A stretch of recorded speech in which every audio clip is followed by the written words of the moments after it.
Baik, Assalamualaikum warahmatullahi wabarakatuh dan selamat sejahtera. Hari ini kita akan sambung pelajaran kita dan kita mulakan dengan plot kotak. Jadi untuk bina plot kotak ini kita akan tengok 5 nilai, iaitu nilai minimum, kuarti pertama, median, kuarti ketiga dan nilai maksimum. Baik, macam kamu nampak dalam gambar raya tu, kedudukan untuk nilai-nilai ini adalah seperti yang awal adalah nilai minimum, kemudian kuarti pertama, yang tengah-tengah adalah median, kemudian kuarti ketiga dan akhir sekali adalah nilai maksimum. Jadi, mula kamu akan buat pasti kamu dan kamu letak kamu skala. Bila kamu letak skala kamu letakkan titik nilai minimum, nilai kuarti pertama, nilai median, nilai kuarti ketiga dan nilai maksimum. Kemudian untuk kamu plot dia punya, untuk kamu bina dia punya plot, nilai minimum hubungkan dengan kuarti pertama, kemudian kuarti pertama dan median ni kamu buatkan kotak untuk gabungkan. Kemudian median dan kuarti ketiga pun sama, buatkan kotak. Kemudian dari kuarti ketiga berhubung dengan nilai maksimum. Contoh ya, dibina plot kotak berdasarkan set data yang diberikan. Dia bagi 3 set data, iaitu 35, 40, 42, 45, 52, 52, 53, 57, 62, 62, 6, 6, 68, 73, 73 dan 75. Jadi, benda apa kita kena buat? Kita kena cari nilai maksimum dulu, nilai maksimum, nilai median, kuarti pertama dan kuarti ketiga. Okey. Kalau dia tak susun dia punya set data, kita kena susun terlebih dahulu. Sekarang ni dah susun dah untuk kita. So, kita boleh tengok dah nilai minimum kita apa, nilai maksimum kita apa. Nilai minimum kita adalah 35. Nilai minimum kita 35. Nilai maksimum kita adalah 75.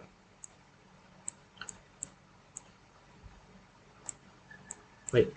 Sekarang kita nak cari median dan kuarti pertama dan juga kuarti ketiga. Nak cari median, senangnya bila kamu dah susun macam ni, kalau kamu rasa tak nak gunakan formula, kamu boleh gunakan teknik potong-potong. Maksudnya apa? Kalau kita potong belah kiri satu, kita potong belah kanan satu.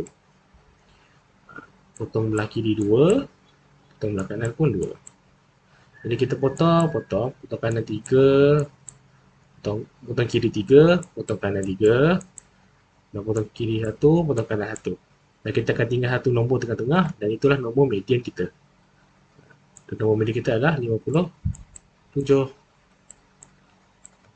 Cikgu bulatkan dulu. Ini median kita.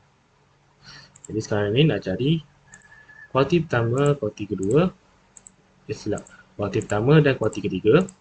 Kita boleh gunakan teknik yang sama, teknik potong-potong.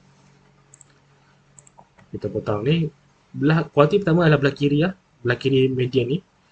Ini kita potong kiri, kita potong kanan, potong kiri, potong kanan, potong kiri, potong kanan. Nombor yang tinggal tengah-tengah adalah kita punya kuarti pertama, 45. Kemudian untuk kuarti ketiga, potong kiri, potong kanan, potong kiri, potong kanan, potong kiri, potong kanan, dan kita dapat 68 untuk kuarti ketiga kita. Easy, kan?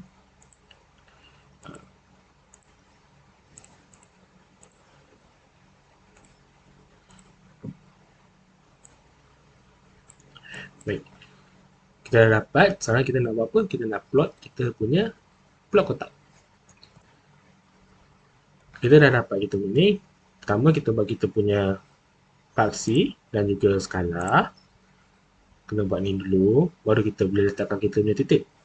So, kat sini kita buat 35, 40, 45, 50, 55, 60, 65, 70, 75. Pastikannya seragam. Kalau 35 ke 40, nilai seterusnya mestilah 40 ke 45. Baik, kemudian dah kita buat pasti, dah buat kita punya skala, kita letakkan kita punya titik.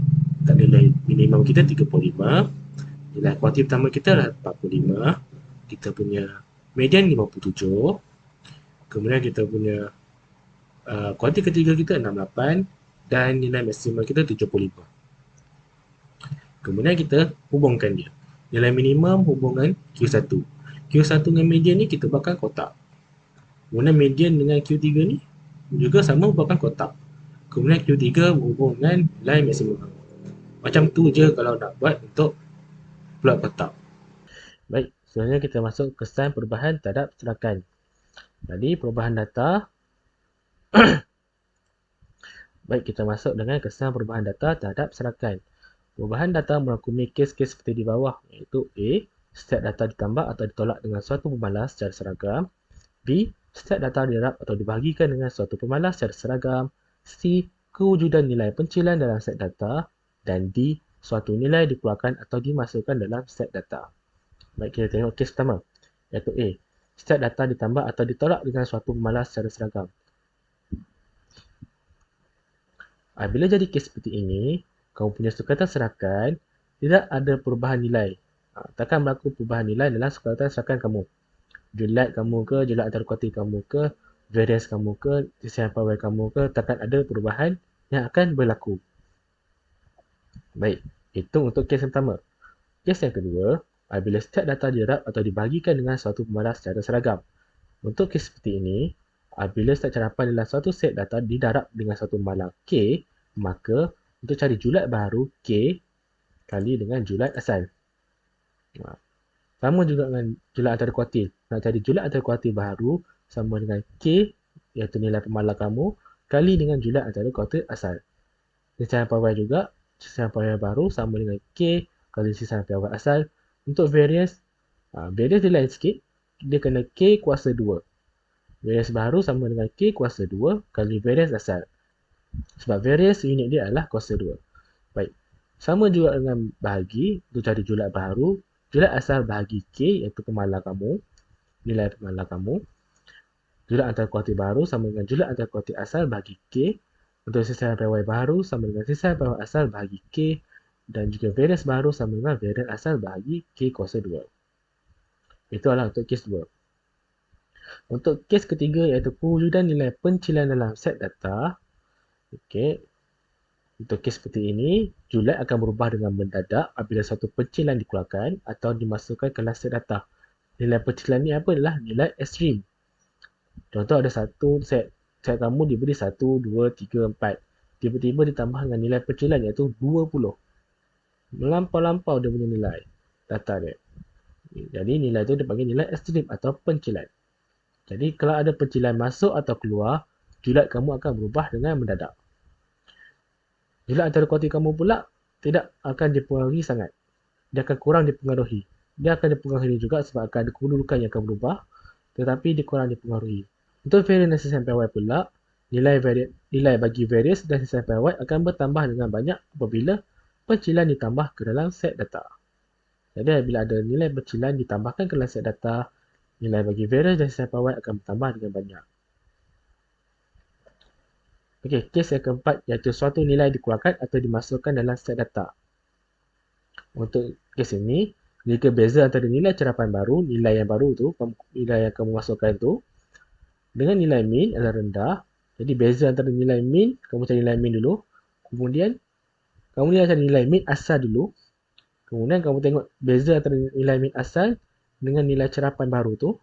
Jika nilai beza dia adalah rendah, maka nilai sisihan pawai yang baru akan menjadi semakin kecil. Begitu juga dengan sebaliknya. Kalau nilai cerapan baru, beza dia dengan nilai min adalah besar, tinggi, maka nilai sisihan pawai yang baru akan menjadi semakin besar. Kemudian untuk hipotesis yang kedua ialah jika beza antara nilai cerapan yang dikeluarkan, yang tadi dimasukkan, sekarang ni yang dikeluarkan dengan nilai min adalah rendah, maka nilai sisihan pawai baru akan menjadi semakin besar. Begitu juga dengan sebaliknya. Jadi kalau nilai cerapan baru masuk, beza antara nilai min asal dengan nilai cerapan baru itu adalah rendah, maka nilai sisihan pawai akan jadi semakin kecil. Tapi kalau dikeluarkan, ada nilai yang cerapan yang dikeluarkan, maka nilai beza antara nilai yang dikeluarkan itu dengan nilai min itu jika rendah, maka nilai sisihan pawai yang baru akan menjadi semakin besar. Sekian daripada cikgu.